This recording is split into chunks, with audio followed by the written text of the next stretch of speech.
چھوڑ سکتا تھا؟ کہتے ہیں بلال بن حارث تو گیا کیوں ہے؟ تو نے شرک کیا، تیری بات پر تجھے سزا ملے گی۔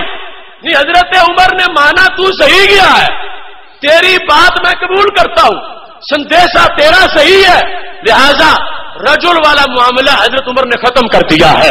انہوں نے صفائی لینی تھی، ان کے نزدیک جو معتبر ہے وہ ہمارے نزدیک بھی معتبر ہے۔ جب وہ مان گئے رجل کی بات، ہم بھی مان گئے اور ان تک سند ثابت ہے، لہذا میں سند صحیح سے یہ بیان کر رہا ہوں کہ نبی علیہ الصلوۃ والسلام سے بعد از وصال ہم ہی نہیں صحابہ بھی مانگنے والے ہیں۔ اس سلسلہ میں ان حوالہ جات کی تفصیل کے ساتھ آ جاؤ اب امام بخاری سے یہ پوچھ لیتے ہیں کہ صحابہ کا عمل کیا تھا اور انہوں نے کیسے مانگا نبی علیہ الصلوۃ والسلام سے۔ یہ میرے ہاتھ میں جو کتاب ہے اس کا نام ہے الادب المفرد، یہ ہے امام بخاری کی کتاب۔ اس میں ایک باب ہے، باب ما یقول الرجل اذا خدرت رجلہ، جب بندے کا پاؤں شل ہو جائے، سو جائے، اسے کیا کرنا چاہیے۔ اس باب میں انہوں نے حدیث ذکر کی ہے، اے سنی اپنے ایمان کی سند پر ناز کر، کہاں سے چل کے تیرا مسلک آیا ہے۔ یہ ہے الادب المفرد، الادب المفرد، اور 142 صفحہ۔ آپ حیران ہوں گے باقی کتابیں نہیں ہیں، یہ پرانی کیوں ہے؟ میں مظلوم ہوں، تمہیں کیا بتاؤں۔ اس میں وہ لفظ ہے یا والا جو ان کے سینے میں نیزہ لگتا ہے۔ کتنا ظلم ہے، چھاپا بعد میں تو یا کاٹ کے حاشیے میں لکھی اور پھر حاشیے سے بھی نکال۔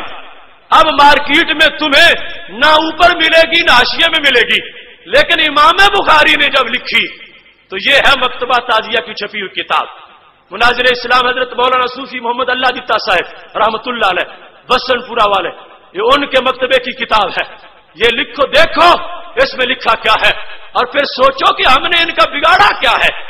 وہ حبیب پیارا تو عمر بھر کرے فیض و جودی سر بسر، ارے تجھ کو کھائے تپے سکر، تیرے دل میں کس سے بخار ہے۔ یا کاٹتا پھرتا ہے اور چاٹتا پھرتا ہے، مگر سینوں سے کون چاٹے گا، جنت کے پتوں سے کون مٹائے گا، عرش کے تاج سے کون کھرچے گا۔ یہ لکھا ہے، یہ لکھا رہے گا۔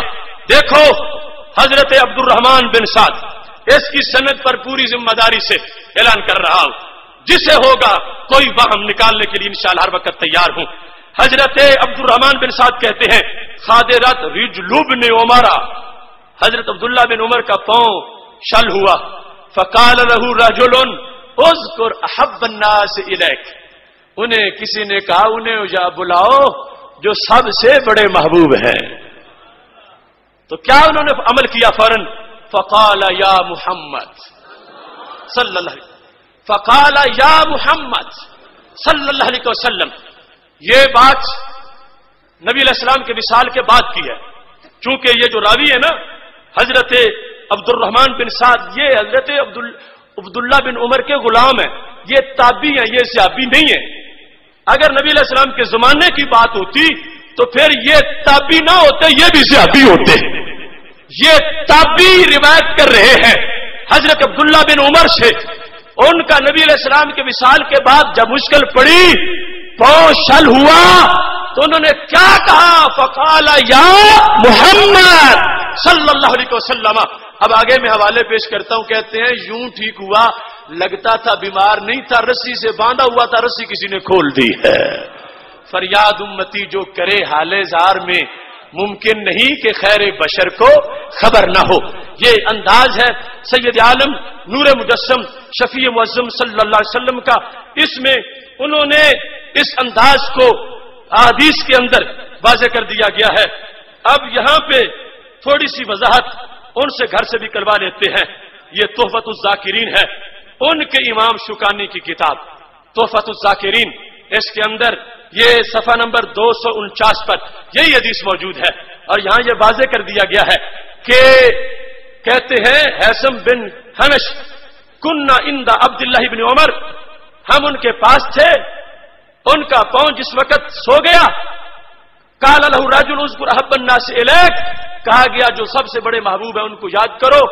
فقال یا محمد صلی اللہ علیہ وسلم، اب یہاں تک وہ